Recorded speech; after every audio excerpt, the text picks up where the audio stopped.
वालेकुम, कैसे हैं आप सब? ठीक ठाक हैं? मैं हूं ही नजमीन, तो वेलकम करती हूं आपको अपने चैनल पर। सबसे पहले तो आपका शुक्रिया अदा करती हूं क्योंकि आपने अपना कीमती वक्त निकाला मेरे वीडियो को देखने के लिए।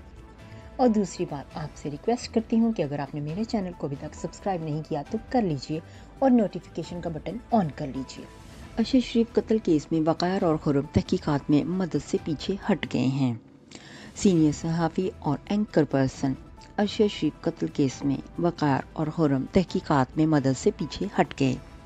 जियो न्यूज़ ने रिपोर्ट की है कि कीनिया में कत्ल होने वाले पाकिस्तानी सहाफ़ी अरशद शरीफ के कत्ल केस के अहम किरदार वक़ार और खुर्रम अहमद तहकीकात में मदद के वादे से पीछे हट गए हैं।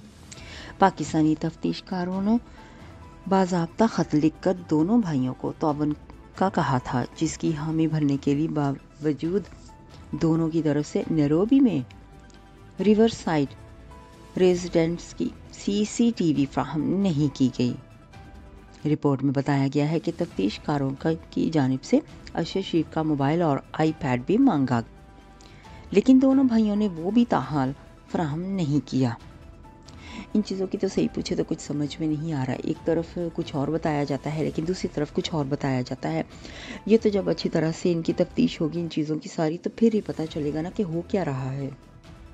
लेकिन दोनों भाइयों ने वो भी ताहाल फ्राहम नहीं किया। तफ्तीशी टीम ने इमोडेम शूटिंग साइट पर इंस्टर कटर्स और दीगर अफराद की तफसीलात भी तलब की, जिनमें उन अफराद के नाम और राब्ते भी मांगे गए जिन्होंने अरशद शरीफ को स्पॉन्सर्स करने का कहा।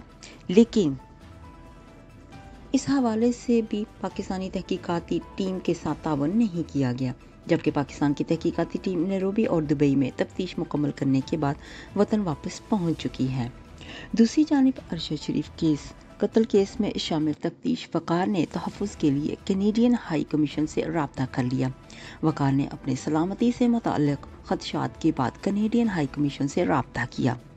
इस हवाले से वक़ार और खुर्रम के वकील का कहना है कि मेरे मौक्किल खौफज़दा हैं, उनकी जान को ख़तरा है, इसलिए दरख्वास्त में इस्तदा की गई है कि अरशद शरीफ के कत्ल के बाद जान को ख़तरा है, इसलिए तहफ़्फ़ुज़ की ज़रूरत है।